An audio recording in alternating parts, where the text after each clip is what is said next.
Let me show you around your embroidery screen. First off, you have built-in embroidery designs. If you touch the little flower in the top corner here, that will actually open up a drop-down menu. These are all the built-in designs and some of the ones that are exclusive for the Ruby Royale. So as you touch the slide bar towards the bottom, kind of jump from screen to screen. You can also touch and drag the little bubble, and all those designs are in the machine. Yay! There's lots to stitch out. So just like we recommended you stitching out your decorative stitches, there's going to be a great time to stitch out some of these. I won't require all of them, but you will find a lot of these in your booklet that shows the designs and like how many colors they are. You can also use the help menu. So if you actually touch the little, let's see here, the help. Yes, here it is. The question mark. Let me do it while one of the windows is open here. Here it comes. If you touch the question mark and touch a design, it'll actually show you what the design name is, the size of the design, total amount of stitches, and how many colors. So if you're looking for a really quick design, well, 3,000 stitches is a very small design. So for example, if you are looking for, how about let's do this little flower here. That one has, well, still not very many stitches. It's still a small design. So there's some fabulous designs that don't take a lot of stitching in this machine right at your fingertips. So why don't we go ahead, we'll touch the little frog here. So the first thing that's going to come up and we're going to be told is what hoop size this design fits in. Now it happens to be a hoop that is a 120 by 120 hoop. So that is actually your regular sized hoop, what I call it kind of more of a medium sized hoop. But since I have the larger hoop on, I'm going to need to tell the machine I have a larger hoop. So touch the hoop template or hoop area and scroll up to the top. It's the largest hoop, so it's at the top of the list. And it will actually give you a bigger playground and show you, for example, how big this frog is. So then we can go ahead, we'll get to show you how to move the frog around, bring letters in, combine them, and when you're done, all you have to do is touch the trash can. So the trash can will delete that off. It's not deleting it from the machine, it's just deleting it off the work area. So if we went ahead and went to another design, for example, the heart here, it will bring it in. We've told it which hoop we're using, so it still keeps that area. We can zoom in. If you want to see what you're doing, again, if a box is around it, and if it's not, you can touch it and a box will appear. And then we can move it side to side. Kind of a nice touch and drag type option here. So we will be able to do so many things with this machine, but this is how easy it is to do. And when you're ready to embroider, you can go ahead and touch go.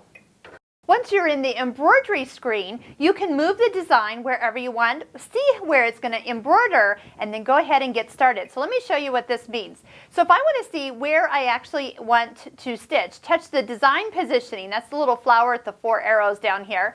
And there is 4 options here. I can move the needle to the top left corner, the top right corner, the bottom right corner, the bottom left corner, and back to center. So if I want to center this design on my hoop, what I can do is go ahead and move the center of the design.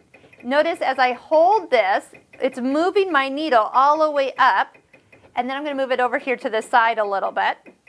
Very small increments, so the more you hold this, the more that moves. So I'm just going to get this really, well, that's pretty close. So once I have it where I want it to be, if I want to trace around it one more time, and just make sure I'm not stitching over something I'm not supposed to be stitching, that's a great way. We will come back to the design positioning and show you more of that once you get started.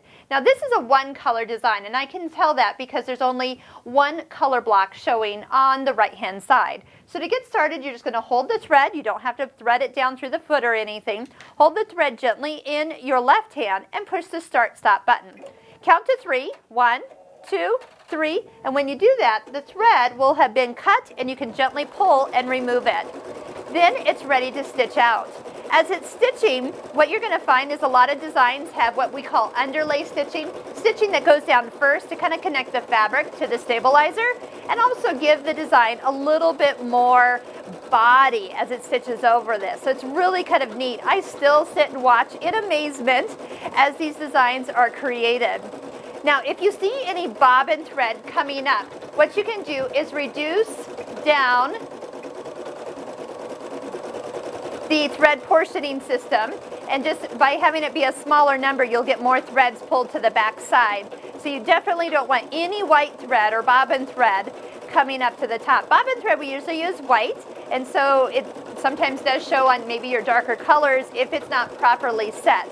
So because I have a little bit different weight of thread in my bobbin, I did need to reduce that down. There we go. It's looking fantastic. Now, I would never tell you to walk away from your machine while it's embroidering. Stay with it because you definitely can find, it's fascinating to watch. And then also, too, if anything was to happen, you can be right here to know how to back up and how to take care of it. We're going to show you videos on all of that. Should you run out of bobbin thread, what do you do? Can I take your hoop? Can you take the hoop off during the embroidery process? You sure can. If you need to leave the machine, go ahead and push the Start Stop button. It'll stop right where it is, and it will actually remember where that spot is. Even if you turn off the machine, you just have to have the Smart Save option set in the machine. We were up here in the Tools area, and Smart Save is going to be, I have to go look for it always, but I know it's set on this machine. Some Auto Smart Save, okay? It's got the check mark box, so that means if I have any power out issues, then that way I can make sure that there isn't a problem. Also, to plug your machine into at least a surge protector, or better yet, a battery backup, and that way your machine will just stay healthier if you have any power issues. We've noticed that as we get big groups together, that really makes a difference. So it was counting down here, and it still is because we got it. And design is finished, sings a nice little pretty song, and we can touch OK. When you're done with the design, you will come back out of the embroidery screen, kind of that return arrow, and back to the embroidery edit screen. So then if I want to go to another design, I want to go ahead and select the design, put a box around it, or do the select all, and touch the trash can, and it will delete it off. Once again, it doesn't delete it from the machine, it just deletes it from your work area, and you're ready to pull in your next design. Your design has been trimmed, so it's ready to get pulled off. Go ahead and remove your hoop and take everything out and be ready to go for your next project.